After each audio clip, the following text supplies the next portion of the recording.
पहली मोहब्बत है, मेरी पहली ये चाहत है, मेरी इतनी सी हसरत है, गले लग जा न जा। জাঙ্কুক দ্রুত পায়ে ঘরে এসে দেখে বউ নেই। বুঝলো অভিমান খুব হয়েছে, কষ্টও খুব পেয়েছে, যথার্থ সে কষ্ট আর অভিমান। সে ভেবে চলে গেল আবার দ্রুত পায়ে। আল্লাদি বউর মান ভাঙাতে অনেক কাঠখড় পোড়াতে হবে, 10টা না 5টা না একটা মাত্র বউ তার, সেটাও আবার আল্লাদি ভেবে আপন মনে হাসলো। কিন্তু তেকে তার ঘরে না পেয়ে দেখলো শাশুড়ির ঘরের দিকে আলো জ্বলছে। বুঝলো মায়ের কাছে গেছে, দরজা খোলাই আছে। ঘরের সামনে গিয়ে দেখলো মায়ের কোলে মুখ গুজে ফুপাচ্ছে। মা মেয়ে দুটোই কান্না করছে, তে বাবা বাবা করছে। যা বোঝার বুঝে গেল, বউ শাশুড়ি তার দুটোই পাগল। কোনো কথা না বলে ঘরে ঢুকে বলল, ছোট আম্মু একটু গরম পানি আর 1 কাপ কফি করে দাও না। জাঙ্কুকের কণ্ঠ পেয়ে আয়ু ধ্যান ফিরল। তিনি খেয়ালই করেনি, তড়িঘড়ি করে চোখের পানি মুছলেন। জাঙ্কুককে বললেন, মেয়েটা এসে বাবা বাবা করে কান্না শুরু করেছে রে। তুমি গরম পানি আর কফি করে দাও, আমি দেখছি। কে সব শুনলো, কোনো প্রতিক্রিয়া করলো না, মুখ বুঝেই রাখলো। জাঙ্কুকের কথা শুনে আয়ুকে আরো জড়িয়ে ধরলো। আয়ু বললেন, ছাড় মা, কফি করে আনি বলে জোর করে ছাড়িয়ে উঠে পড়লেন। জাঙ্কুক সব দেখলো। আমাদের ঘরে এনো। আয়ু বেগম সম্মতি দিয়ে চলে গেলেন। তে অন্যমুখ হয়ে বিছানায় মুখ গুজে পড়ে রইল। আয়ু যেতেই জাঙ্কুক এক পলও দেরি করলো না, তৎক্ষণাৎ অতি সাবধানে কোলে তুলে নিল বউকে। তে কোনো প্রতিক্রিয়া করলো না, ফুপিয়ে কেঁদেই দিল। জাঙ্কুককে ধরলো না পর্যন্ত। জাঙ্কুকের বুকটা ভারী হয়ে এলো। তেকে গুমড়ে কাঁদতে দেখে তারও মুখ চোখ লাল হয়ে গেল। নিজের উপর রাগ হলো, কতটা কষ্ট পেয়েছে যে বাবা বাবা বলে কেঁদেছে। এতটাই আঘাত লেগেছে যে বাবার অপূর্ণতা টের পেয়েছে ভেবেই বুকের সাথে চেপে ধরলো বউকে। তে ফুপাতে ফুপাতে নিজের কষ্ট, যন্ত্রণা, শরীরের ব্যথা, ক্ষোভ, অভিমান, অভিযোগ সব একসাথে ছাড়লো জাঙ্কুকের কাঁধের উপর। জাঙ্কুকের কাঁধের উপর দাঁত বসিয়ে দিল, কামড় দিয়ে ধরেই রাখলো সে। দাঁতে দাঁত চেপে সেই ব্যথা হজম করছে জাঙ্কুক। তে ছাড়লো না। জাঙ্কুক হাঁটতে হাঁটতে তের কপালে চুমু আঁকলো গভীর একটা। তে এবার দাঁত আলগা করে দিল, কামড় দেয়া বন্ধ করে সেখানে ওভাবে মুখ রেখে ডুকরে উঠলো। জাঙ্কুক দ্রুত পায়ে এসে দরজা দিয়ে বউকে নিয়ে শুয়ে পড়লো। অতিরিক্ত লাইট বন্ধ করে দিয়ে 0 লাইট দিল। কোলের মাঝে বুকের সাথে চেপে ধরলো, কপালে চুমু দিল ঠোঁট দাবিয়ে। বলল, এই আল্লাহ দিব, সরি। তের কোনো রেসপন্স নেই, সে নীরবে বুকে মুখ গুজে পড়েই রইল। সে আবার বলল, বলেছিলাম তো আমি মারবো, আমি আদর করব, শাসনও আমি করব, সব অধিকার আমার। তে কোনো কথা বলল না, ফুপিয়ে চলল। আরে ওরকম বলতে চাইনি আমি, বিলিভ মি, রাগের মাথায় বলে ফেলেছি। ভুলে যা শোনা, আর কখনো বলবো না। তে আবার ডুকরে উঠল। জাঙ্কুক এবার তের মুখ তুলে সারা মুখে ছোট ছোট চুমু দিয়ে ভরে ফেলতে লাগলো। বলল, এই আর কাঁদিস না লক্ষ্মীটি, আমার আল্লাদি বউ তুই, আল্লাদি থাকবি, আমার কাছে আহ্লাদ করবি, আমি মাথা পেতে নিব, সব সহ্য করব, আমি তোর সব। বাবার অপূর্ণতা কেন মনে করবি তুই, আমি আছি না। জাঙ্কুক সারা মুখে চুমু দিল, কিন্তু তে বরফের মতো পড়ে রইল, কোনো রেসপন্স দেখালো না। উপরে আদর দিয়ে কি হবে, লেগেছে তো তার ভেতরে। জাঙ্কুক তের পানি পড়তে থাকা বন্ধ চোখের পাতায় চুমু আঁকলো, ওর মুখের দিকে তাকিয়ে বলল, এই শোনা, সরি। তে চোখ থেকে গল গলিয়ে পানি ফেলতে ফেলতে বলল, আমাকে তোমার ঘরে গুছিয়ে দিয়েছে সকলে। জাঙ্কুক তৎক্ষণাৎ তের ঠোঁটে ঠোঁট ডুবিয়ে দিল। ঠোঁট ডুবিয়ে অনেকটা সময় ধরে গাঢ় গভীর একটা চুমু খেলো। তে কোনো প্রতিক্রিয়া দেখালো না, না নড়লো না কথা বলল। জাঙ্কুক ঠোঁট ডুবিয়ে রেখে তেকে 2 হাতের বন্ধনীতে বন্ধ করে বুকের সাথে চেপে ধরলো, যেন আজ থেকে বুকের ভেতর ঢুকিয়ে নেবে। কিছুক্ষণ পর ছেড়ে দিয়ে তের গাল বরাবর হাত রেখে তা স্লাইড করে কানের পাশে নিয়ে গেল। বলল, না শোনা, আমি রাগের মাথায় বলে ফেলেছি। সারাদিন বাইরে ছিলাম, কতটা ব্যস্ত ছিলাম তোর খোঁজও নিতে পারিনি। ভেবেছি বাড়ি গিয়ে দেখবো, এসে তোকে ঘরে না দেখে রাগ উঠে গেছিল। আমি কত করে মানা করে গেলাম, তবু তুই হাঁটা চলা করেছিস, এজন্য রাগ উঠেছে। তোর ভালোর জন্যই তো বলেছি না। আর ওই কথাগুলো একদম রাগের মাথায় বলে ফেলেছি। তোকে যদি তেমনই ভাবতাম তবে কি আমি মেনে নিতাম, তোকে ভালোবাসতে পারতাম? সোনা, ভুলে যাও সব, তোকে খুব ভালোবাসি আমার সোনা। তে কেঁপে উঠলো শেষ বাক্য শুনে। আজ প্রথম জাঙ্কুকের মুখে ভালোবাসি শব্দটা শুনলো। এতদিন কাজে কর্মে ব্যবহারে বুঝিয়েছে, কিন্তু কখনো মুখে বলেনি। ছলো ছলো নয়নে চেয়ে রইল জাঙ্কুকের দিকে। জাঙ্কুক কপালে চুমু আঁকলো। তে বলল, উপরে ব্যথা পাইনি আমি। কোথায় লেগেছে আমাকে বল। গালে, কোমরে লেগেছে আবার? তে পয়েন্ট করে তার বুকের বাম পাশে আঙুল দিয়ে দেখালো। বাচ্চাদের মতো স্বামীর কাছে অভিযোগ করলো, এখানে খুব খুব ব্যথা পেয়েছি। জাঙ্কুক তের হাত রাখা বুকের দিকে দেখে মুখের দিকে তাকালো। তে ছল ছল করে চেয়ে রইল। জাঙ্কুক তের মুখের দিকে চেয়ে থেকে তের হাতে রাখা বুকের উপর মুখ নিয়ে নিল, আদর দিল সেখানে।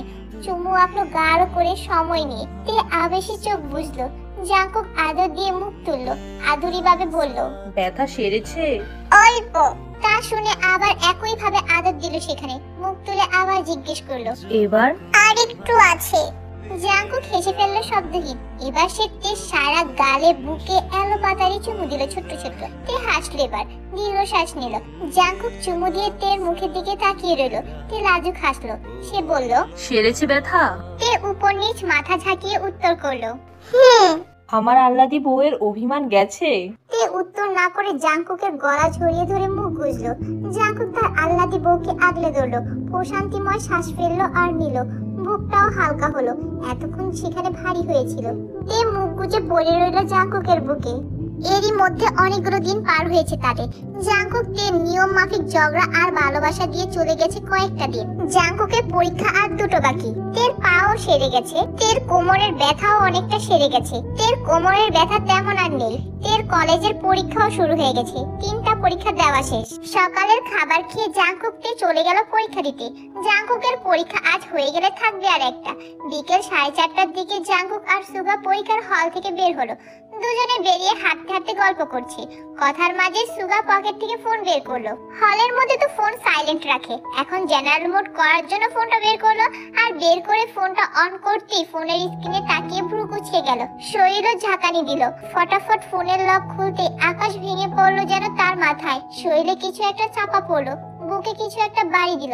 জাঙ্কুক ও সুগার ফোন বের করা দেখে তার ফোনও জেনারেল মোড করার জন্য বের করলো। করতেই তার ভ্রু কুঁচকে গেল, লক খুলতেই সেও অবাক হয়ে গেল। তে ইউনহো কল মেসেজ দিয়ে ভরে ফেলেছে। তরাক বন্ধুর দিকে তাকালো, যা ভেবেছে তাই, ডেকে উঠলো বন্ধুকে। সুগা? সুগা চোখ তুলে তাকালো, নির্জীব চোখ তার ছলছল করছে যেন, শরীর ভেঙে আসছে তার। জাঙ্কুক তরাক করে সুগাকে আগলে ধরলো। সুগা ডেকে উঠলো, দোস্ত কিছু হবে না, আমরা আছি তো তোর সাথে, সব হ্যান্ডেল করবো আমরা, চল আমার সাথে। সুগা কিছু বলতে পারলো না, তার মাথায় শুধু একটা জিনিসই বাড়ি দিচ্ছে। জাঙ্কুক তৎক্ষণাৎ ইয়নহোকে ফোন করে বলে দিল তেকে নিয়ে আসতে, আর বাইকে ওঠার আগে জিহুবকে বলে সব বুঝিয়ে রাখবো।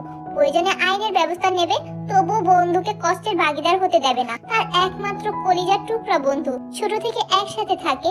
বন্ধুর থেকে ভাই বললেও কম হবে। সেই বন্ধুর জন্য সে সব করতে পারে। তার বিপদে আপদে সবসময় এই বন্ধুকে পেয়েছে সে। জাঙ্কুক বলল, দোস্ত নিজেকে সামলা আর মন দিয়ে বাইক চালাবি, ওকে? সুগা সম্মতি দিয়ে বাইক স্টার্ট দিল, জাঙ্কুকও স্টার্ট দিল। দুজনে বাইক নিয়ে তরাক বেরিয়ে গেল ক্যাম্পাস থেকে। জিমিনের জন্য পাত্র দেখা হচ্ছিল আজ বছর যাবত ধরেই, সেটা একদমই আড়ালে, অর্থাৎ জিমিনকে না জানিয়ে। জানাবেই বা কেন? জিমিনের পরিবারে বড়রা যা ভালো মনে করে তাই সন্তানের জন্য তারা ঠিক করে, এতে তাদের মতামত তারা নেয় না, এজন্য তারা বিষয়টা জানানো নেই। আর আজ সপ্তাহ খানেক থেকে যে বিয়ের কথাবার্তা দেখাশোনা চলছে সেটা জিমিন জানতো না। পাত্রপক্ষ ওকে দেখেছে ছবিতে, আর আজ আসছে বিকেলে 5টার দিকে। পাকা দেখা হলে মনে হয় আজ বিয়ের আকট ছেড়ে ফেলবে তারা, এমনটাই কথা হয়েছে। জিমিন পরীক্ষা শেষ করে বাসায় এসে শুনে এইসব কথা বজ্রহত হয়ে ভেঙে পড়ে। বাবাকে সে প্রচুর ভয় পায়। এছাড়া জিমিনের দাদি এবং বড় চাচা মানে বেগমের বাবা খুবই রাগী মানুষ। ওর দাদি এখনো সংসারে করতি, তার দাদির কথাই শেষ কথা। আর বাবা চাচারা তো আছেই। জিমিনের জন্য যে পাত্র দেখা হয়েছে সে মাস্টার্স কমপ্লিট করে এখন কলেজের টিচার। এদিকে জিমিন গুমরে কাঁদতে কাঁদতে শেষ। বাড়িতে সে কিছুতেই বলতে পারছে না তার অন্য কোথাও সম্পর্ক আছে। এটা শুনলে হয়তো আজ তাকে মেরে কেটে নদীতে দেবে চাচুরা। আর দাদি তো সাথে তাল মেলানোর জন্য আছে। জিমিন এসে জানতে পেরে তেকে বলে, এরপর দুইজন মিলে সমানে জাঙ্কুক আর সুগাকে কল মেসেজ দেয়। জিমিন চায় সুগাই কিছু একটা করুক, তার নিজের দ্বারা সম্ভব হবে না। ছেলেপক্ষ আসার আগেই জাঙ্কুক আর সুগা এলো। কিছুক্ষণের মাঝে ইয়নহো তেকে নিয়ে এলো। তারা কেউই একসাথে বাড়ির মধ্যে ঢুকলো না, শুধুমাত্র জাঙ্কুক আর তে ভিতরে গেল।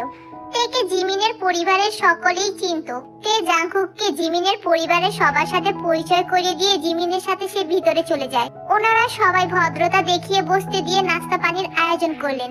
জাঙ্কুক কিছুক্ষণ ভেবে জিমিনের বাবার উদ্দেশ্য করে বলে, আঙ্কেল আপনার সাথে একটু গুরুত্বপূর্ণ কথা বলতে পারি একা? জিমিনের বাবা কিছুক্ষণ চুপ থেকে তিনিও ভদ্রতা রেখে বললেন, অবশ্যই, দ্বিধা ছাড়া বলো। জাঙ্কুকের জিমিনের ভাবভঙ্গিতে ওনারা বুঝলেন একাই কথা বলবে, তাই জিমিনের দুই চাচাতো ভাই, জিমিনের বড় ভাই আর চাচা চলে গেলেন। জাংকুক নিজেকে সামলে নিল, এরপর সবটা খুলে বলল। জাংকুক সুগা আর জিমিনের রিলেশনের কথাটা হাইড করেছে, শুধু পছন্দ করে সুগা এমনটা জানিয়েছে। সবটা শুনে জিমিনের বাবা হতবাক হলেন। এও ভাবলেন এসব এখন বলে কি হবে, কারণ আজকে পাকা দেখা হয়ে যাবে। ছেলে পক্ষের সাথে কথা অনেক দূর চলে গেছে। জাংকুক আর কি করবে, এসব শুনে এবার সবটা বলে দিল সুগা আর জিমিনের রিলেশনের ব্যাপারটা। তা না হলে বুঝবে না, বুঝেছে সে। এবার জিমিনের বাবা একটু রাগলেন, মেয়ে তার শাসনের বাহিরে ভেতরে ভেতরে এত দূর। জাংকুক বুঝালো বাধ্য হয়ে বিষয়টা। সে আবার বলল, দেখেন আঙ্কেল, একটা ছেলে মেয়ে বড় হলে তাদের পছন্দ অপছন্দ বলে একটা জিনিস তৈরি হয়, আর সেই পছন্দ অপছন্দকে প্রাধান্য দেওয়া উচিত পরিবারের অভিভাবকদের। আর হ্যাঁ, বাবা মা তাদের সন্তানকে কষ্ট করে মানুষ করে, তাদের অধিকার থাকে ভালো মন্দ দেখার। কিন্তু আঙ্কেল, অনেক সময় পরিবারের দ্বারাও কিন্তু ভুল হয়। পরিবারের চাপে পড়ে সন্তানরা মুখ বুঝে মেনে নেয় সব, তাদের মতামত দিতে পারে না। আঙ্কেল, এমন বিয়েও এই সমাজে অহরহ আছে যেগুলো পরিবারের দ্বারা হয়, কিন্তু মেয়েরা সুখী হয় না। কত শত ডিভোর্স হচ্ছে, তাহলে কি পরিবারের দ্বারা ভুল হয় না বলেন? আবার এমনও বিয়ে কত শত আছে মেয়েদের পছন্দ থাকা সত্ত্বেও অন্য ছেলের সাথে বিয়ে দিয়ে দেয়, এমনও হয় না বলেন? এখন যদি বলেন বিয়ের পর সব ঠিক হয়ে যাবে, মেনে নিয়ে মানিয়ে নিয়ে চললে সব ঠিক হয়ে যাবে, তো আমি বলবো হ্যাঁ, হবে হয়তো ঠিক। কিন্তু জিমিন যে মেনে নিয়ে মানিয়ে চললে কতটুকু সুখী হবে সেটা বলতে পারবেন? মনের উপর জোর খাটে না। হয়তো জিমিন মানবে, কয়েক বছর পর সংসার করার পর সবটা নিয়ন্ত্রণে আসবে, সংসারের চাপে পড়ে সবটা মানতে শিখে যাবে। কিন্তু এটা বলতে পারবেন আপনার মেয়ে ভালোবাসা দিয়ে সংসার করতে পারবে, ভালোবেসে মন থেকে মানিয়ে নিয়ে সবকিছু মানতে পারবে? আঙ্কেল, জিমিন সুগাকে ভালোবাসে, ওদের বিয়ে হলে ওরা ভালোবাসা দিয়ে সংসার করতে পারবে। আপনার মেয়ের বিয়ে হয়ে গেলে আমার বন্ধুরও বিয়ে হবে, সেও সংসার করবে অন্য কোনো মেয়ের সাথে। কিন্তু এই যে তার সুপ্ত চাওয়া জিমিন, এটা কিন্তু থেকে যাবে, এবং এই ঘটনা আপনার মেয়ের সাথেও হবে। এই সুপ্ত চাওয়াটা ওদের কুড়ে কুড়ে খাবে। ভাববে একটা বার যদি পরিবার বুঝতো, জোর করে বিয়ে দিলে সমস্যা নেই, কিন্তু তারা একে অপরকে পছন্দ করে, এই পছন্দটা না থাকলে কোনো সমস্যা হতো না। আঙ্কেল, আপনি বাবা, আপনি নিশ্চয়ই চাইবেন না আপনার মেয়ে এমন কোনো আফসোস নিয়ে সারা জীবন থাকুক। ক্ষতি কি আঙ্কেল ওদের পছন্দ অনুযায়ী বিয়ে হলে? এখনো তো কিছু হয়নি, শুধু দেখাশোনা চলছে, আপনি চাইলে সব সম্ভব হবে। অনেকক্ষণ এক নাগারে কথা বলে হাঁপিয়ে উঠল জাংকুক। থামলো সে। ওদিকে জিমিনের বাবা বিস্ময় নিয়ে চেয়ে থেকে কথাগুলো শুধু শুনে গেল। গভীর ভাবনায় মগ্ন তিনি। জাংকুকের প্রতিটা কথা মনে ধরেছে ওনার, তাই ভাবনাতে ব্যস্ত। ভাবনার মাঝে জাংকুক আবার বলল, আঙ্কেল, সুগা আমার সাথে আইন নিয়ে পড়াশোনা করছে, আমাদের দুজনের ভবিষ্যৎ পরিকল্পনা একরকম। ইনশাল্লাহ আল্লাহ সহায় হলে আমরা ভবিষ্যতে কিছু করতে পারবো। এছাড়া আমার বন্ধুর ফ্যামিলি ব্যাকগ্রাউন্ডও ভালো, যথেষ্ট সচ্ছলতা। তবে সমস্যা কি, আপনাদের মতামত পেলে আমার বন্ধু তার অভিভাবক নিয়ে আসবে। কিন্তু ছেলে পক্ষ চলে এসেছে প্রায়, এখন আমি কি করতে পারবো? এখানে মান অপমানের ব্যাপার স্যাপার আছে, আমি এমন কিছু করতে পারি না, ওনারা অপমানিত হবেন। আঙ্কেল, সেটা না হয় সুন্দরভাবে হ্যান্ডেল করা যাবে, আপনি শুধু এদিকের মতামতটা দিয়ে দেন, ওদিক আমরা সামলাবো। একটু ভরসা করেন প্লিজ। আপনার বড় ভাই ও মায়ের সাথে আপনি কথা বলে সিদ্ধান্ত নেন প্রয়োজনে, শুধু মতামতটা দেন, বাকিটা আমার দায়িত্ব। জাংকুকের এত সুন্দরভাবে ব্রেন ওয়াশটা কাজে দিয়েছে। জিমিনের বাবা তো পুরোই ইমপ্রেস জাংকুকের উপর। তাহলে নিশ্চয়ই সুগাও জাংকুকের মতনই হবে, যেহেতু তার বন্ধু। জিমিনের বাবা পরিবারের সবার সাথে কথা বলে মতামত দিলেন, কিন্তু সমস্যা হলো পাত্রপক্ষ নিয়ে। জাংকুক শেষ পর্যন্ত পাত্রপক্ষের বিষয়টা হ্যান্ডেল করেছে। সবকিছু মিটে যেতেই বেগম জিমিনের কাছে গিয়ে বলল, তুই তলে তলে টেম্পু চালাতি? এই কথা শুনে জিমিন বেগমকে ধরে মারে। তারা সবাই একসাথে হাসাহাসি করছে। জিমিনের আনন্দ দেখে কে, তেকে জড়িয়ে ধরে জাংকুকের নামে গুণগান করেই চলল। তে শুধু হাসলো। তার বরটা বুঝধার, বরের নামে গুণগান শুনে তার কেমন সুখ লাগছে। জিমিনের বাবা মার তো সুগাকে সেই লেভেলের পছন্দ হয়েছে, একদম জাংকুকের কার্বন কপি লাগছে তাদের কাছে। এখন তারা সুগার বাবা মা আসার অপেক্ষা করছে। জাংকুকরা বসার ঘরে বসে নিজেদের মতো করে কথা বলছে। সুগা তো পারলে এখনই জাংকুককে জড়িয়ে ধরে চুমুর বর্ষণ শুরু করত, সেটা বলাতে তারা তিনজন হাসাহাসি করছে। সে সময় দৌড়ে এসে ধারাম দিয়ে জাংকুকের পাশে সোফায় বসে পড়লো। জাংকুক টের পেয়ে মৃদু ধমকে উঠলো, এই দৌড়াচ্ছিস কেন? আর এটা অন্যের বাড়ি, দেখছিস না? তে জাংকুকের কথায় পাত্তা দিল না, কানের কাছে ফিসফিস করে বলল, চুমু খেতে ইচ্ছে করছে। জাংকুক ভেবাচাকা খেয়ে ভোরকে তাকালো। বলে কি এই মেয়ে? জাংকুক কিরমির করে সেও ফিসফিস করে বলল, গোবর ঠাসা, যাবি এখান থেকে।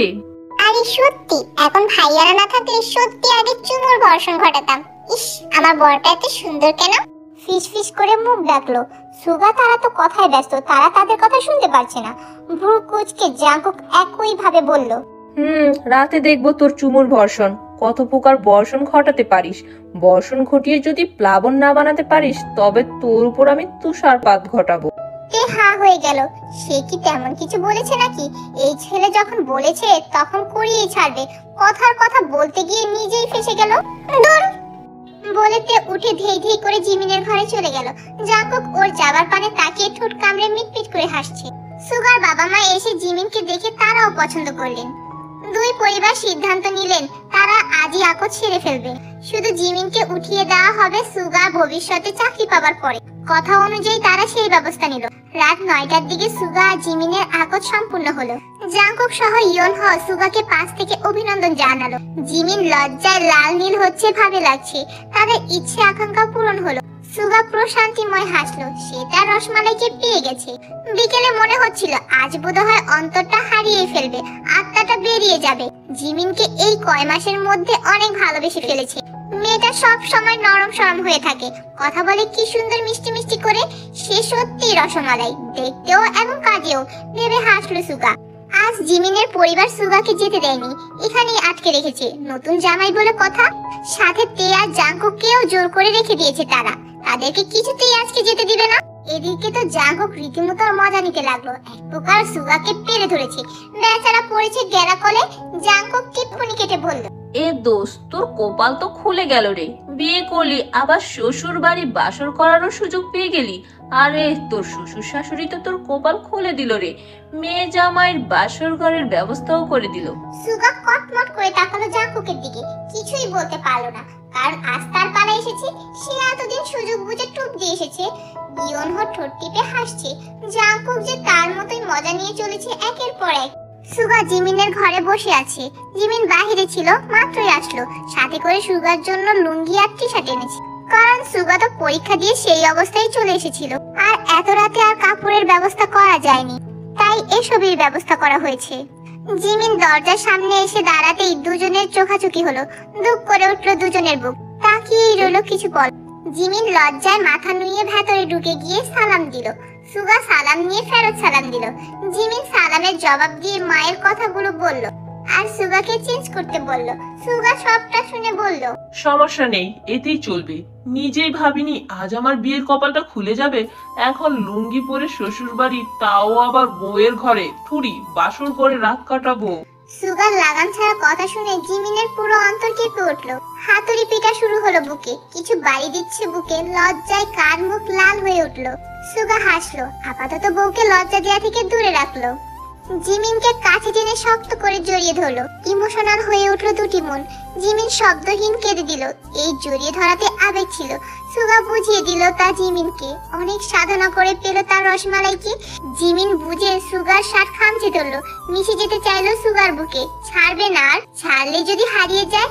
জিমিন কান্না করতে করতে মিষ্টি কণ্ঠে বলল, স্বপ্ন স্বপ্ন মনে হচ্ছে, সব কল্পনাও করিনি আজ আপনাকে পাবো। পরিবার সব সময় শাসনে রেখেছে, নিজের মত কখনো প্রকাশ করতে পারিনি। বাড়িতে দাদি যা বলেন তাই হয়, এসবের বাহিরে আমার ক্ষমতা ছিল না কিছু বলার। কেঁদো না আর, আল্লাহ আমাদের সহায় হয়েছেন। আমাদের পথ চলা দীর্ঘ হয়েছে। যতকাল বাঁচবো একে অপরকে আঁকড়ে ধরে আগলে রেখে বাঁচবো। আমরা একে অপরের নিয়তিতে ছিলাম, এজন্য তোমার পরিবার মেনেছে। না মানলেও আমরা এক হতাম। আল্লাহর কাছে শুকরিয়া আদায় করব। চলো ফ্রেশ হয়ে আসেন। জিমিন আর সুগা একসাথে নফল নামাজ আদায় করে নেয়। সুগা এবার বিছানায় বসে জিমিনের দিকে পূর্ণ দৃষ্টি দিল। জিমিন মিররের সামনে নিজের কাজ করছে। মেয়েটাকে শাড়িতে অসাধারণ লাগছে। এই শাড়ির জন্যই তো সেদিন মেয়েটার উপর সে পিছলেছিল পুরোই রসমালাইয়ের ডিব্বা। সুগা উঠে গিয়ে জিমিনকে পিছন থেকে জড়িয়ে ধরলো। খোপা চুলগুলো দিল ছেড়ে, ঝরঝর করে ছড়িয়ে পড়লো পুরো পিঠ কোমর বেয়ে। কোমরের নিচে চলে গেছে চুলগুলো। সুগা দেখে অভিভূত হলো। এদিকে জিমিন জমে আছে। সুগা তার পেটে হাত রেখেছে, তাও আবার নগ্ন পেটে। জিমিনের সব কিছু জড়িয়ে আসছে। সুগা চুল দেখে বলল, তোমার এই চুলগুলো আমার ভীষণ প্রিয়। জাঙ্কুকদের বাড়ি থেকে দেখেছিলাম প্রথম। এত সুন্দর চুল দেখে আমি অভিভূত হয়েছিলাম। জিমিন লজ্জা মাখা হাসি দিয়ে মাথা নুয়ে নিল। জিমিন সুগার কাঁধের অনেকটা নিচে লম্বাতে, তবে সেটাতে সুগার কোনো ভাবান্তর নেই। তার ছোটখাটো গুলুমুলু রসমালাই সে। সুগা জিমিনকে কিছুক্ষণ মিররে দেখে নিল, এরপর কোলে তুলে নিল। হঠাৎ জিমিন চমকে উঠল, গলা জড়িয়ে ধরলো ভয়ে, আতঙ্কিত কণ্ঠে বলল, আরে কি করছেন কি? ভয় পেয়ে গেলাম তো একদম। আরো পাও ভয়? আমি তোমার ভয়ই দেখবো আজ, কিন্তু আজ ছাড়ছি না আমার রসমালাই। রসমালাই আজ আমি খাবই। সুযোগ করে দিল আমার খারো শ্বশুর মশাই, সেই সুযোগ হাতছাড়া করবো আমি? আমি বোধহয় প্রথম যে পরীক্ষার হল থেকে বেরিয়ে প্রেমিকার বাড়িতে এসে বিয়ে করে আবার সেই শ্বশুর বাড়িতে বাসর করব, তাও আবার লুঙ্গি পরে। ভাবা যায় কি কপাল আমার। বলে সুগা দাঁত বের করে দুষ্ট চোখে দুষ্ট হাসলো। জিমিন জমি ক্ষীর, তার ভেতরে তুফান শুরু হয়ে গেছে। হাঁপড়ের মতন ওঠানামা করছে বুক। লজ্জায় না পেরে সুগার বুকে মুখ গুজে দিল। আমার রসমালাই কি শুধু লজ্জায় নুয়েই থাকবে, নাকি একটু টেস্ট করতেও দেবে? পুরো ডিম্বা কোলের উপর নিয়ে বসে আছি, সামনে রেখে অপেক্ষা করতে পারছি না তো আর। ভালোবাসি। সুগা খুশি হলো। এই মেয়ের মুখ থেকে ভালোবাসি শব্দটা বের হওয়া মানে আকাশের চাঁদ হাতে পাওয়া। এটা নিয়ে দুবার বলল জিমিন ভালোবাসি। সুগা মুচকি হেসে জিমিনকে আরো টেনে নিল। জিমিনের নগ্ন নরম পেটের মাঝে হাত গলিয়ে শক্ত করে ধরলো, ঝুঁকে জিমিনের ঠোঁটে ঠোঁট ডুবিয়ে দিল। জিমিন সুগার ঘাড় আঁকড়ে ধরে সম্মতি দিল। সুগা জিমিনের পেট খামচে ধরলো, ঘুমিয়ে উঠলো সে। কিন্তু সুগা আরো গভীর হলো, তার ছোঁয়া চাওয়া সব গভীর হতে লাগলো। জিমিন সামলাতে ব্যস্ত হলো অস্থির স্বামীকে। সুগা অবশেষে পেল তার রসমালাইকে পুরোপুরি রূপে। এদিকে তে হেসে কুটি কুটি হচ্ছে। সেই কখন থেকে সে হেসেই চলেছে, সেই হাসি যেন থামাথামির নাম নেই। বিছানার মাঝখানে বসে থেকে দম ফাটা হাসিতে মত্ত হচ্ছে সে। আর জাঙ্কুক বিরক্ত মুখে চোখ মুখ কুচকে বউয়ের হাসি দেখে যাচ্ছে। তের হাসির কারণ জাঙ্কুককে লুঙ্গি পরা অবস্থায় দেখে। সুগার মতন জাঙ্কুককেও লুঙ্গি দেওয়া হয়েছে। মূলত যখন থেকে জাঙ্কুককে লুঙ্গি পরে বের হতে দেখেছে, তখন থেকে তার হাসি সঙ্গী হয়েছে। এই গোবর ঠাসা, থামবি তুই? তে হাসতে হাসতে বলল, হাসি থামছে না। সিরিয়াসলি তোমাকে সেই লাগছে। আসো একটা ছবি তুলে দেই। জাঙ্কুক তের মাথায় এবার জোরে সোরে চাটি বসালো। তের হাসি এবার আপনা আপনি পালালো। কথায় আছে না, মাইরের আগে ভূত পালায়, ঠিক তেমন। জাঙ্কুক বলল, ফাজিল, থামে না তোর হাসি। মারের আগে ভূত পালায়, তোকে 24 ঘন্টা মারের উপর রাখতে হবে। এই বনল, আমার হাসি পেয়েছে তাই হাসছি, এখানে মারার কি হলো? বেয়াদব বনল। শেষ কথাটা বলতে বলতে আতশোয়া হয়ে বসে থাকা জাঙ্কুকের চুলগুলো দিল আচ্ছা মতন টেনে। জাঙ্কুক দু হাত দিয়ে তের হাত ছাড়িয়ে নিল, রাগ নিয়ে তাকালো। ফাজিল, হাসছিস তুই আমার উপর, আর আমি ছেড়ে দেব? ওরা এখন লুঙ্গি পরতে দিল, এখানে আমি ট্রাউজার কই পাবো? গোবর ঠাসা, এতে তোর এত হাসি আসছে কেন? কখনো দেখিনি তাই। কেন? তুই তো স্বামীকে ছোট থেকে দেখার সুযোগ পেয়েছিস, অথচ লুঙ্গি পরা দেখিসনি? এ ভাবা থেকে খেলো, বলল, দূর, আগে দেখেছি বলে মনে পড়ে না, আর বড় হয়ে একদিনও দেখিনি। জাঙ্কুক ভাবলো, সত্যি তো কখনো বাহিরে লুঙ্গি পরে বের হয়নি। আর সে কেন, কোনো ভাইই না, বেশি এটা লুঙ্গি পরে বের হয় না। বাবা চাচ্চু পরে শুধু, আর জিহব সুবিন মাঝে মাঝে পরে বের হয়। ইয়ন হও কখনো লুঙ্গি পরে না, বলল। হ্যাঁ তা ঠিক, আমি লুঙ্গি পরে বের হই না, প্রয়োজনে পরি, বিয়ের পরেও পরিনি। আর যখন থেমে গেল, বিব্রত হলো জাঙ্কুক। তে ভ্রু কুচকে চেয়ে রইল, জিজ্ঞাসা করলো, কি? না মানে লুঙ্গি পরার মতো পরিস্থিতি হয়েছিল তখন তোর জন্ম হয়নি, আর হলেও ছিলি লেদা বাচ্চা, দেখবি কি করে? তে খুব লজ্জা পেল। কি জ্বালা, বউয়ের বড় হওয়া দেখেছে এই বনল। জাঙ্কুক বুঝে হাসটা ঠোঁট কামড়ে তের পেট ধরে উঁচু করে তুলে বসিয়ে নিল নিজের উরুর উপর। জাঙ্কুক আতশোয়া অবস্থায় বসে, তের ঠোঁটে লজ্জা মাখা হাসি ঝুলছে এখনো। জাঙ্কুক তার দেখে বলল, কি ভাগ্য আমার, বউয়ের জন্ম হওয়ার পর থেকে বড় হওয়া পর্যন্ত দেখলাম তুই নর্মাল ডেলিভারিতে হয়েছিলি, তাও আবার রাতে। আমার খুব বেশি কিছু মনে নেই, তবে 4 বছর বয়সের স্মৃতি কিছু কিছু মনে থাকে, আমারও আছে। রাতে তো আর জানতাম না যে বউ আমার পয়দা হয়েছে। শেষের কথাটুকু বলতে গিয়ে জাঙ্কুক নিজেই হেসে ফেললো। তে তা শুনে ফুঁসে উঠলো। কয়েকটা কিল ঘুষি চাপ্পড় থাপ্পড় ফ্রিতে খেলো বউর হাতে। সেগুলো দিয়ে তে ক্ষান্ত হলো না, জাঙ্কুকের চুল ধরে টেনে দিয়ে বলল, ফাজিল বনল। জাঙ্কুক হেসে কুটি কুটি হচ্ছে, কথাটা ভাবলেই হেসে নিয়ে আবার বলল, আরে শুনবি তো গল্পটা আগে। বলে সে আবার বলা ধরলো, তো সকালে যখন শুনলাম আমার বউ পয়দা হয়েছে তখন কিছুই বুঝছিলাম না। তারপর যখন তোকে দেখলাম ছোট আম্মুর কোলের মাঝে শুয়ে ফেল ফেল করে বড় বড় চোখ নিয়ে তাকিয়ে আছিস, চোখ ঘুরিয়ে ঘুরিয়ে দেখছিলি, তখন বুঝলাম তোর কথা বলছে সবাই। সকলের আধিক্যতা দেখে আমি রীতিমতো বিরক্ত। ভাবছিলাম আজব এত নাচানাচির কি আছে সকলের, তোকে নিয়ে সব আম্মদে আহ্লাদে মাতল, আমার পাত্তা আর কেউ দিচ্ছিল না। রাগে ফুসতাম, আমার আদর সব তুই নিয়ে নিলি, তোকে নিয়ে সকলে ব্যস্ত হলো, এর কোল থেকে ওর কোলে ঘুরতে লাগলি। আমি যে কে ওই বাড়ির তা সকলে ভুলেই গেছে। ছোট চাচ্ছ আমি বলতে পাগল ছিল, অথচ তুই হতে না হতেই তোকে নিয়ে আদর করা শুরু করলো, আমাকে আর বেশি আদর করতো না। ইয়নহো ভাই তোকে কোলে করে নিয়ে বসে থাকতে লাগলো, সে তোর কাছ থেকে উঠবেই না ভাবটা এমন। ও তো ছোট ছিল, তবু কি বুঝলো কে জানে, কিন্তু আমার কেন যেন তোর উপর রাগ ছাড়া কিছুই আসতো না। আমাকে কেউ কোলে নিত না আর আদর করতো না, ভাইরা তোকে নিয়ে ঘুরতো। এইসব দেখে দেখে ছোট আমি খুব হিংসা করতাম। এরপর থেকে তুই যত বড় হতে লাগলি তত হিংসা হতে শুরু করলো, কারণ সকলে তোর গুণগানে পঞ্চমুখ কিউটের ডিব্বা হয়েছিলি নাকি। কিন্তু তোকে তো আমি তাকিয়েও দেখতাম না, দেখলেই মরতে ইচ্ছে করতো। তোকে আমার কাছে পেতনির থেকে কম কিছু লাগতো না। এইটুকু বলতে না বলতে আবার খেলো মা, মুখের উপর কিল খেলো ওর হাতে। জাঙ্কুক আহ করে উঠে হাসলো, আবার বলল, আরে আগে তো তোকে নিয়ে তেমন কিছুই মনে হতো না আমার, তোকে সহ্য করতে পারতাম না। ভাইয়েরা যে আধিক্যতা তোকে নিয়ে করতো, বাপ্পারে বাব্বা, যেন মেয়ে আর কোনো বাড়িতেই নেই। হ্যাঁ যদিও একটা মেয়ে ছিলি, তাও তোর জন্য কেন অন্যের আদর কমাতে হবে?